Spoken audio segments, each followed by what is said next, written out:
It's no secret that I'm a big fan of the Mizuno brand and the high quality Kangaroo leather football boots they produce. And a lot of people always want to know what are my go-to football boots. And more often than not, I'm just testing whatever the latest product is. But when I'm not testing boots, for the last year, my go-to has been a pair of Wave Cup Legends, which were unfortunately only a limited edition release, but just so incredibly comfortable and so good for so many different reasons. However, can you tell I'm excited because I might have a brand new go-to boot in the form of the limited edition made in Japan Mizuno Morelia Wave, a football boot that originally came out in 2003, making this 18 years old, that combines the upper from the classic Morelia, as well as a modern sole plate and stud pattern, and of course their Wave technology, which is more or less what this boot commemorates.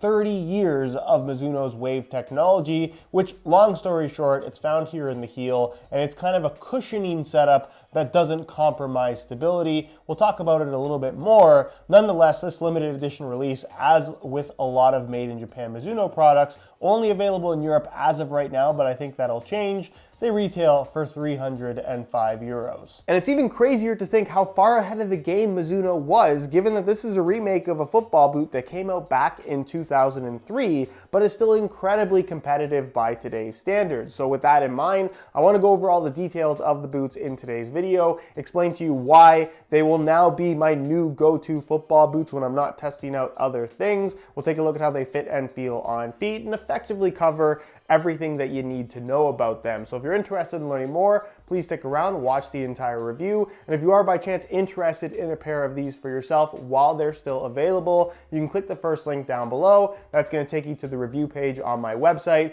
where you'll find buy it now links with exclusive SR4U coupon codes, where you'll be able to pick them up below their normal retail price. As always, if you guys do end up enjoying the video and perhaps want to see more reviews of smaller brands like a Mizuno on the channel, please don't forget to support this one with a like. And I've also noticed that a lot of you guys who watch these videos aren't actually subscribed to the channel. If that's you, it would mean a lot to me if you could hit that subscribe button along with the little bell notification so you get notified when the next new video goes live. First things first, I just want to quickly touch on the look, where I'm really curious to hear everyone's opinion on this, because I feel like it's one of those boots that you're either going to absolutely love or totally hate in every single way. But for me, visually, it's kind of the right amount of old school, and that the boot has a very modern, sleek look to it, both in regards to the silhouette as well as this large heel counter with this cool red outline on both sides. I love that. But of course, the white leather with the Morelia stitching pattern, the Mizuno Runbird logo that has a little bit of texture on both the lateral and medial side,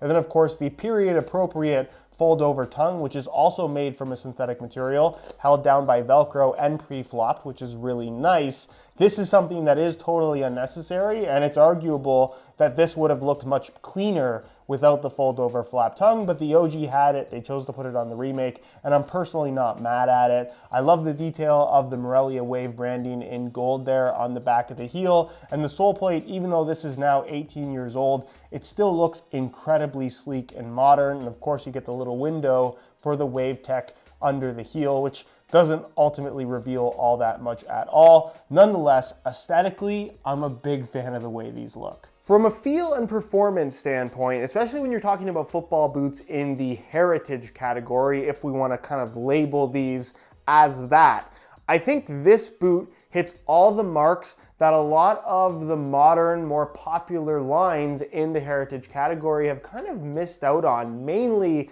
the Copa Sense as well as the current generation Tiempo, where yes, you want that modern tech, that modern innovation, but you don't want to take away from the specialness of that Kangaroo leather upper, which is really the main reason why you're picking a football boot in that category in the first place. What I think the Morelia Wave does extremely well is, as the name would suggest, it gives you that Morelia upper in Kangaroo leather, which feels phenomenal. The tongue is also in leather, despite the fold over flap actually being made from a synthetic material. They just stitched that over top of the leather that you'll find on the underside, which is actually quite nice. Pretty much the entire upper is leather. The only part that I'm a little bit skeptical of, and I don't know this for sure, is this little strip right here where it's kind of right around the side of the ankle, and then once you get to the back of the heel, that's very clearly leather again, but you have this little section that Ultimately, if it's not leather, it's probably there for a structural reason, which of course is for this very large opening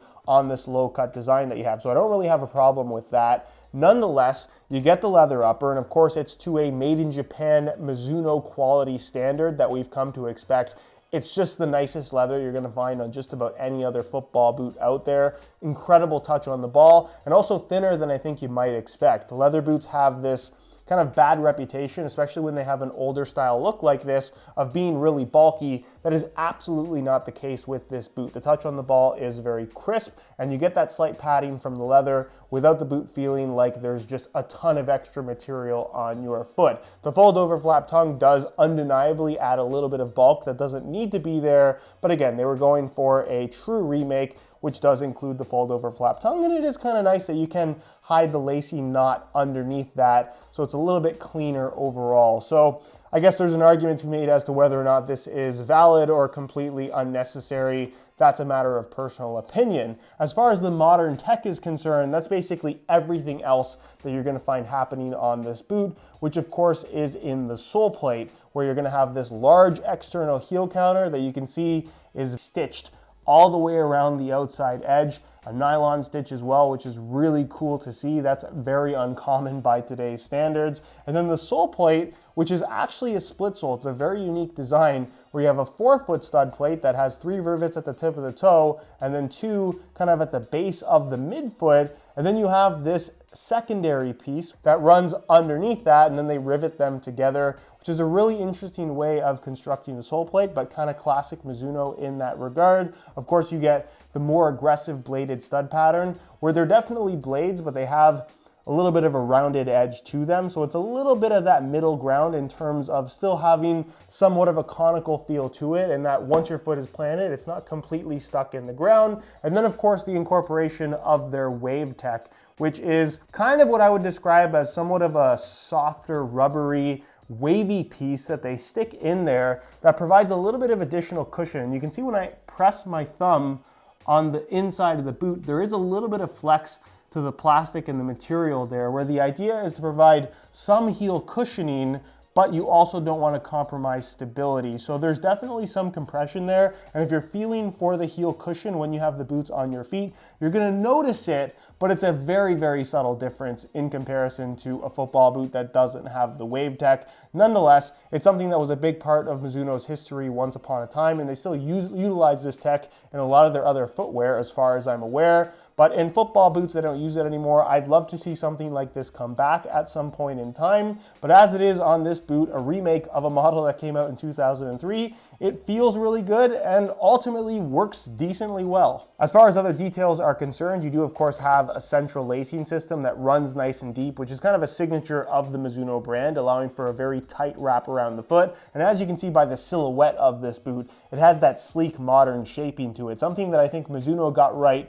earlier on than any of the major brands, which again, looking back, it's really impressive what they were able to achieve over the years. You do have a little bit of an interesting stitching pattern here on the medial side of the foot, as well as the utilization of the synthetic Runbird logo on the lateral and medial side, which is not just there for the sake of letting you know that this is a Mizuno boot, but also for the sake of adding some structural integrity to the midfoot of the upper that is Kangaroo leather. So that's providing some extra responsiveness and lockdown, not allowing the upper to stretch too much in that area of the foot. Of course, being that this is an older style boot, and pretty much everything at this point this is a low cut design, and it's kind of that Mizuno low cut where it's extra low on the sides and then has a little bit of an extended back that I've never been a huge fan of. I personally like the lower cut back rather than what they've done here, where you kind of have this close wrap around your Achilles tendon. That's the best way that I can describe it. But then when you get to the heel liner,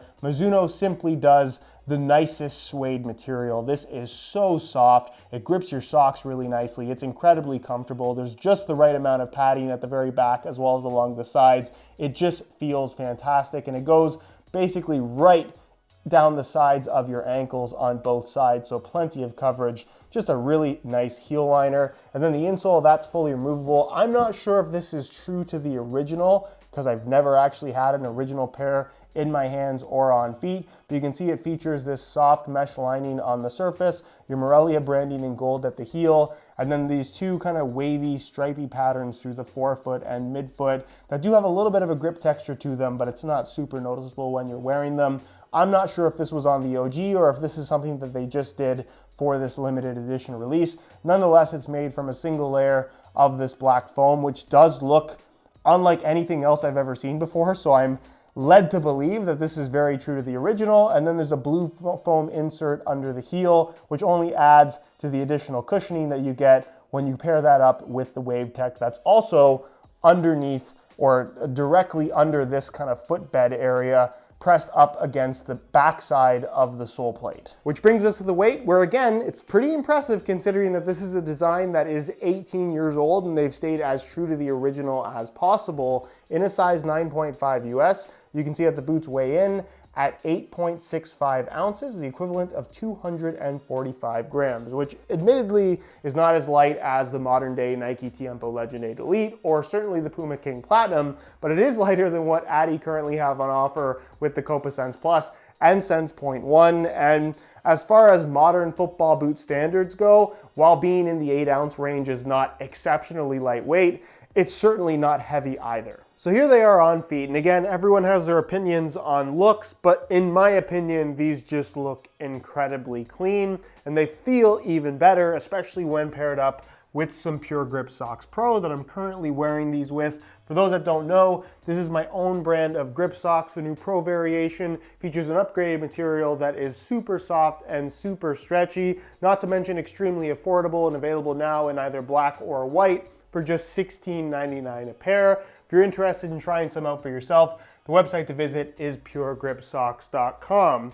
Now, as far as the fit and feel on feet is concerned, I think the story here is that these are just as comfortable as it gets. Comfort is very much a spectrum when it comes to football boots, where there are lots of comfortable boots, but some are certainly more comfortable than others. And I think if you're wearing something like a Mercurial or a lot of the modern boots that have this tight squeeze your foot type of sensation, these wrap your foot very closely, but they feel like you're wearing a cloud. There's really no other way for me to describe it. They are just amazing on feet in terms of feel. So comfortable to the point where it actually makes the boots feel like they're almost weightless because you don't feel them on your feet because there's legitimately no friction or just discomfort of any kind. It's really, really impressive how good these feel. The central lacing system that runs nice and deep allows for plenty of customization in terms of how tightly they wrap your foot. And the leather is incredibly soft. The sole plate has great flexibility to it.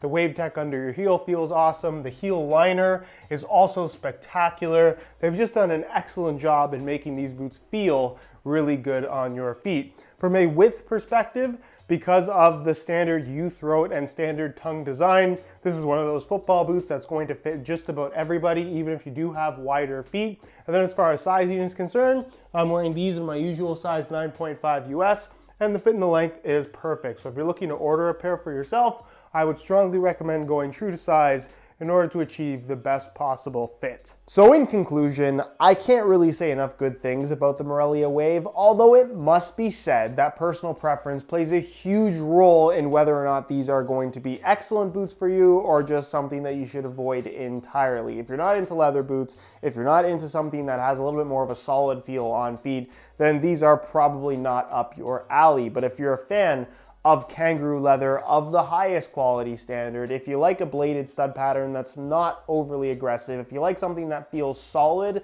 without being bulky or heavy on your feet, or you're just looking for what is quite possibly the most comfortable pair of football boots that you can have on your feet, then the Morelia Wave is probably for you. And even though the price tag is quite high, and let's remember guys, limited edition releases from Nike and Adidas tend to be right around the same price anyway, so it's not that ridiculous considering that these are made in Japan and the materials used are simply the best of the best. We love to complain about big brands not matching the quality standard that the price tag would suggest that they should have. Mizuno meets those quality standards with their made in Japan products. So in that regard, you get what you pay for. I'm rambling on now, but you get what I'm saying. This is a phenomenal pair of football boots. And for me, the boots that I will be wearing for the foreseeable future as long as I'm not testing out anything new. If you consider yourself to be a boot nerd, you need these. It's that simple. Anyways, guys, that's it for my review. Hopefully you enjoyed the video. If you did, be sure to support it with a like. Again, if you're interested in a pair of these for yourself, while they're still available, first link down below, go ahead and check that out. If you have any questions, as always, feel free to leave them down below in the comment section and I'll do my best to get an answer out to you. If you're not subscribed to the channel already, make sure you hit that subscribe button along with the little bell notification so you get notified when the next new video goes live. You can find all my social media information linked down below in the description as well. And other than that, guys, thank you so much for watching and we'll see you in the next one.